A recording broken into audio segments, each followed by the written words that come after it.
보도의 진실과 시청자의 진심을 알아봅니다. YTN 뉴스 FM 열린 라디오 YTN, 저는 프로듀서 김양원입니다. 엊그제부터 65세 이상 74세에 대한 코로나19 백신 접종이 시작됐죠.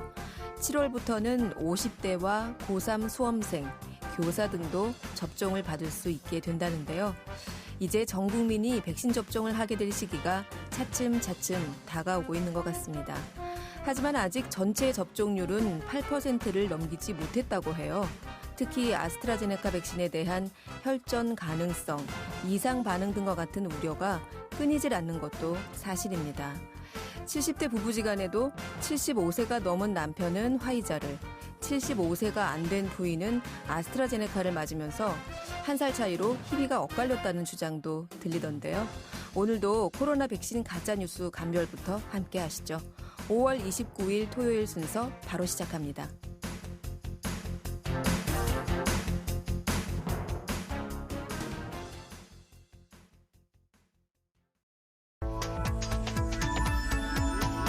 미디어가 전하는 이슈에 대한 다양한 분석과 팩트체크까지 바로 보고 뒤집어 보고 꼭꼭 씹어보기 위한 미디어 비평 프로그램 열린 라디오 YTN. 한 주간 있었던 뉴스들 가운데 사실 확인이 필요한 뉴스를 팩트체크해 봅니다. 팩트체크 전문 미디어죠. 뉴스톱의 송영은 팩트체커 전화 연결돼 있습니다. 송 기자님 안녕하세요. 네, 안녕하세요. 네.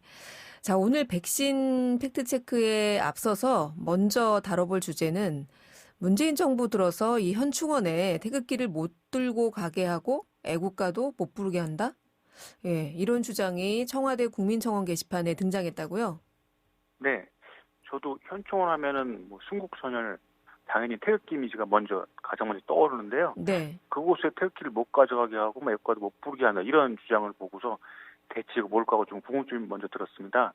그래서 좀 확인을 해봤는데요. 네.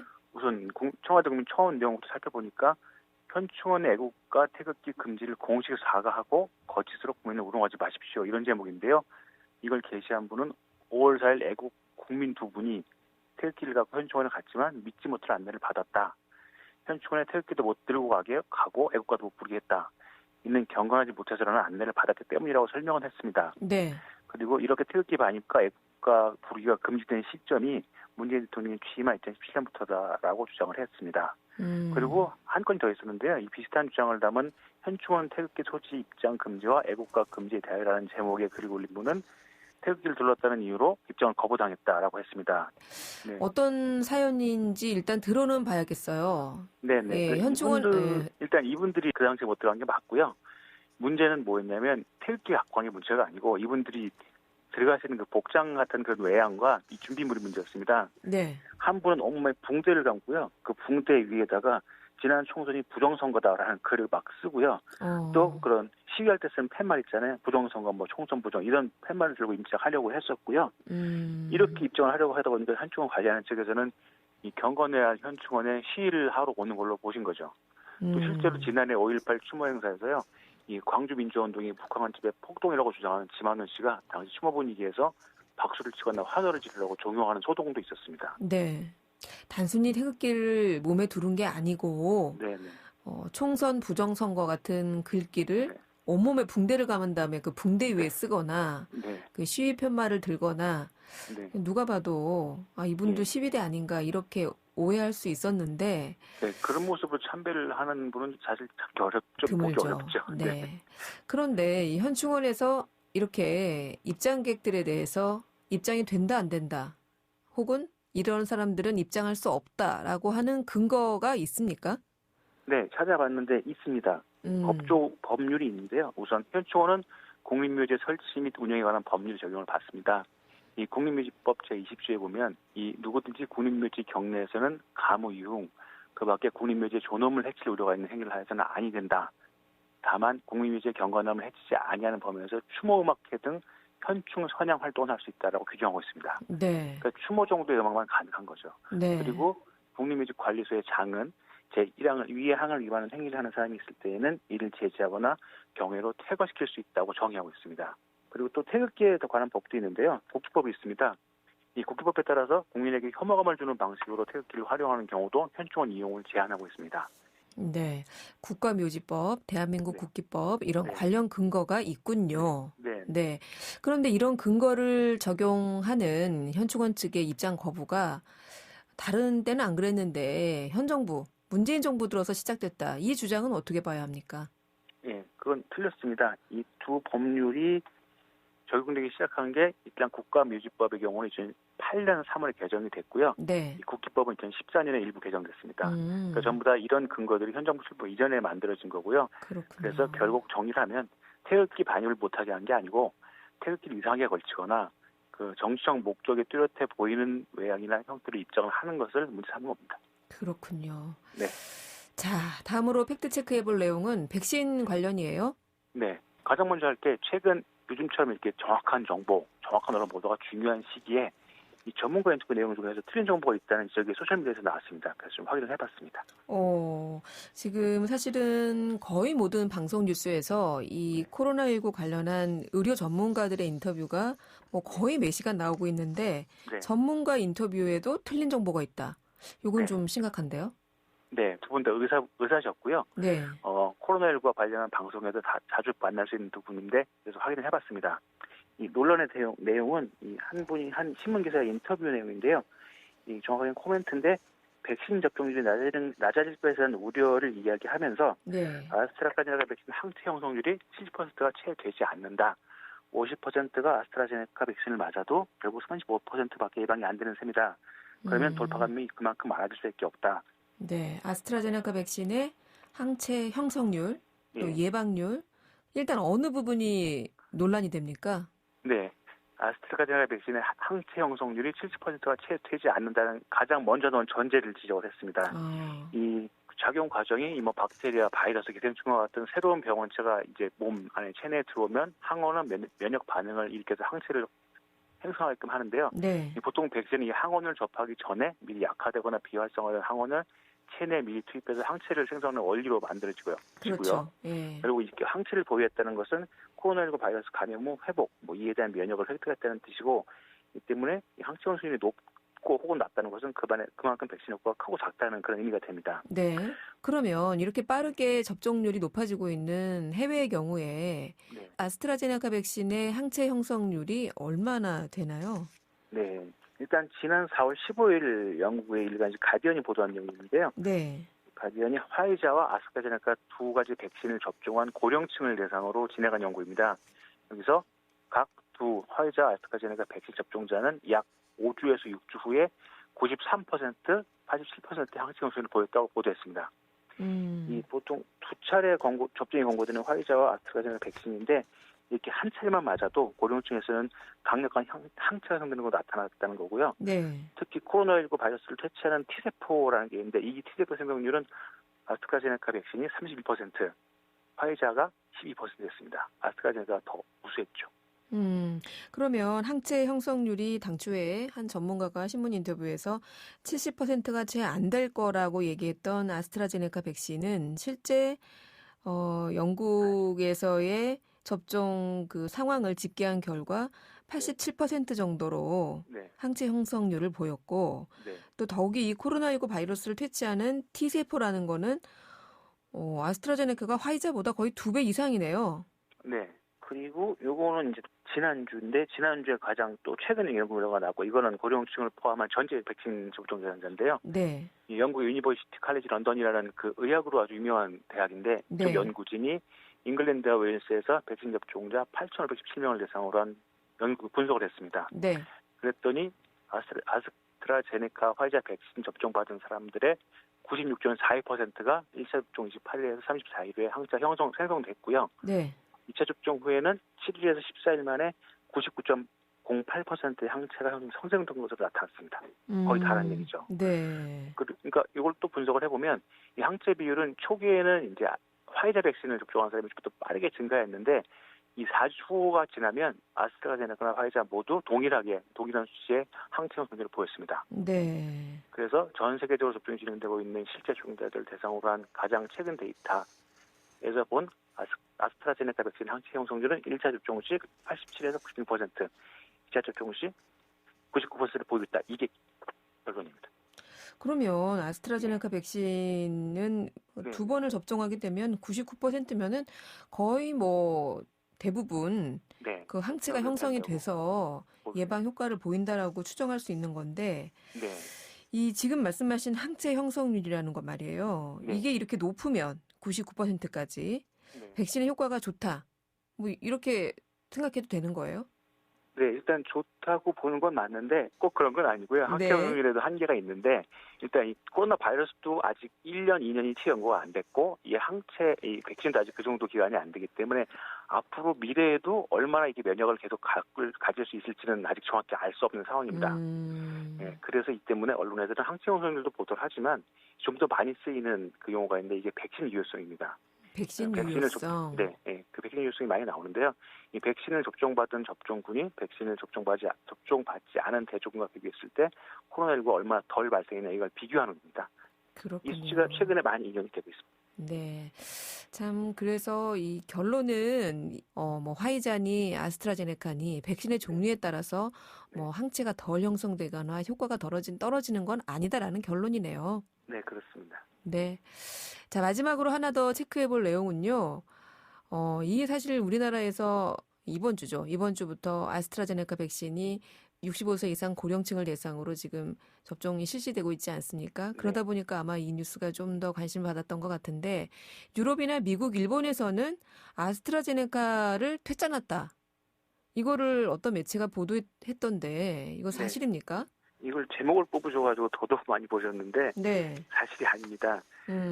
지난 3월에 혈전 부작용이 이제 국가별로 나타난 상황이 있어서 일부 국가에서 일단 지켜보자고 해서 잠시 접종을 중단했던 상황들이 있고요. 그렇죠. 지금은 대부분 접종을 재개했습니다. 유럽 국가 중에 노르웨이, 덴마크만 아직 재개를 안 했고요. 네. 나머지 국가는 다 재개를 했는데 백신이 어느 정도 종류별로 어느 정도 국가들이 접종하고 있는 상황을 따져봤더니 아스트라제네카 백신이 전 세계 168개국, 화이자가 103개국, 모더나와 시노팜이 각각 49개국에서 지금 접종 중입니다. 네, 아스트라제네카 백신이 가장 많군요. 네.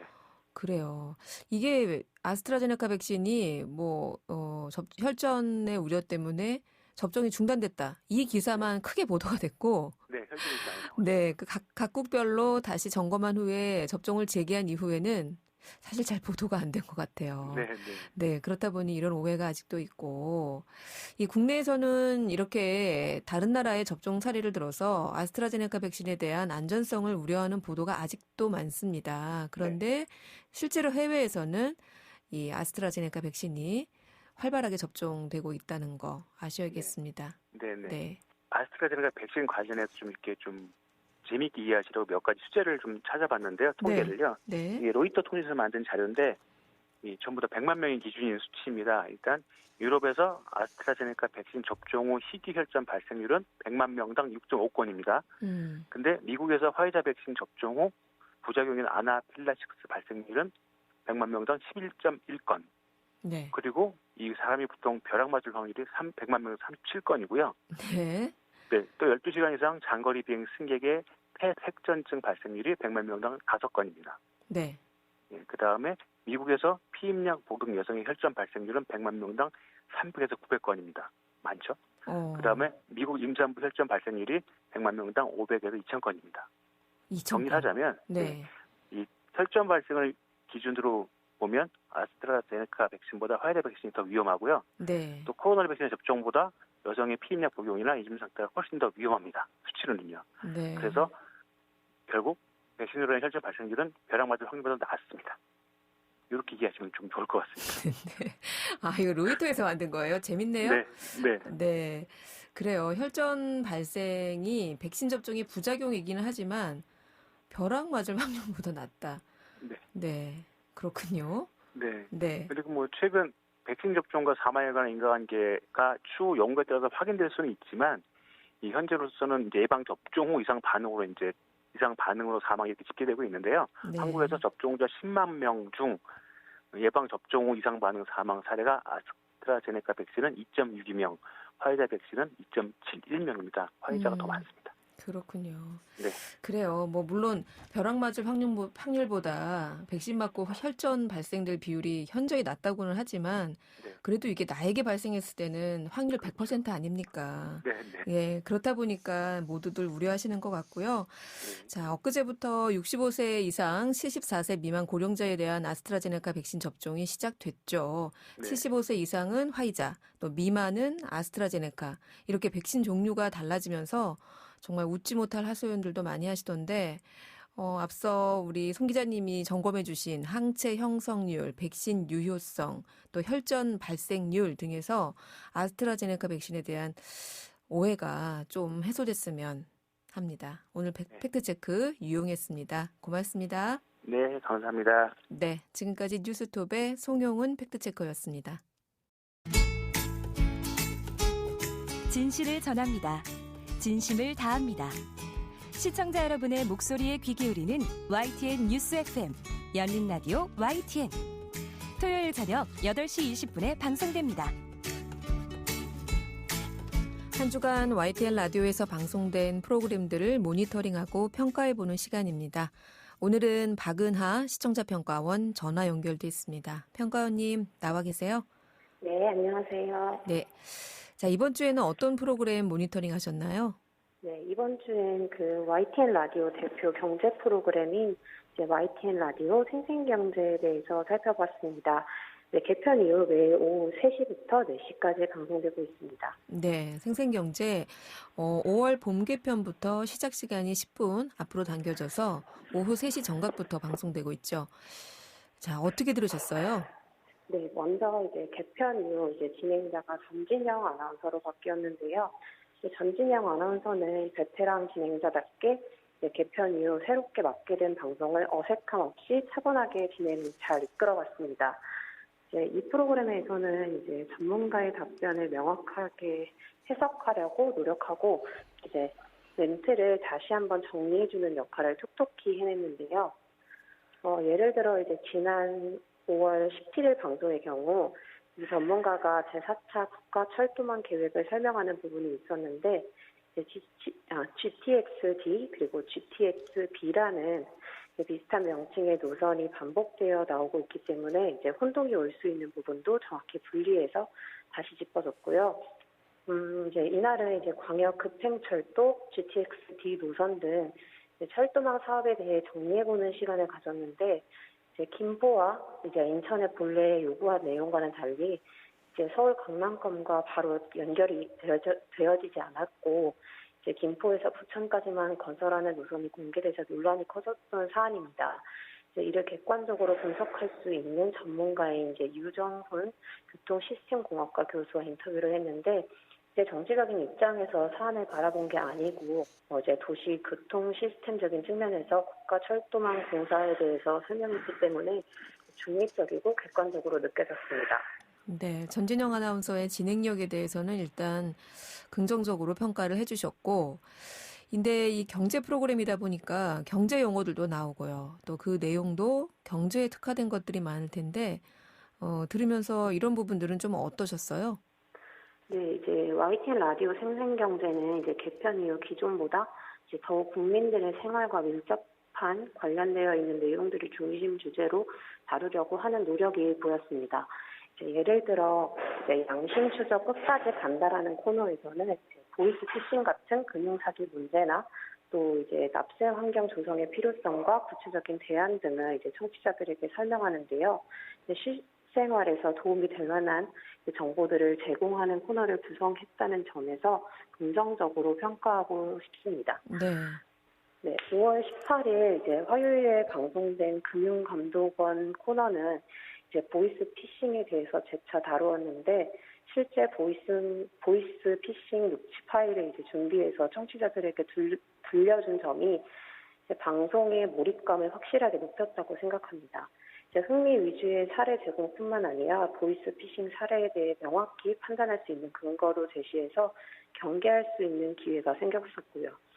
예를 들어 이제 보이스 피싱인지 아닌지를 판별하는 법, 혹은 이제 돈을 이체했을 때의 대처 방법이라든지 코로나19 장기화로 인해 저금리 대출에 대한 보이스피싱 사례가 늘어났다고 하는데 방송에서 다룬 내용들이 곧바로 현실적인 도움이 되는 내용이었습니다. 네. 자, 네네. 하지만 이제 여기서 녹취 파일의 출처를 바로 이야기하지 않았고 이제 인터뷰 중에 명시하였는데 녹취 파일이 들렸을 때나 바로 앞뒤 시간을 할애해서 연결되도록 명시해 주는 게 좋을 것 같다는 생각입니다.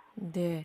그 실제 걸려온 보이스피싱 그 전화 내용을 방송 중에 바로 들려줬는데 이제 그 부분에 대한 말씀을 해주신 것 같고요. 그렇습니다. 오늘은 YTN 라디오 생생경제에 대한 개편 총평 시청자 평가원의 의견으로 들어봤습니다. 오늘 말씀 잘 들었습니다. 네, 고맙습니다. 네. 지금까지 박은하 시청자 평가원이었습니다.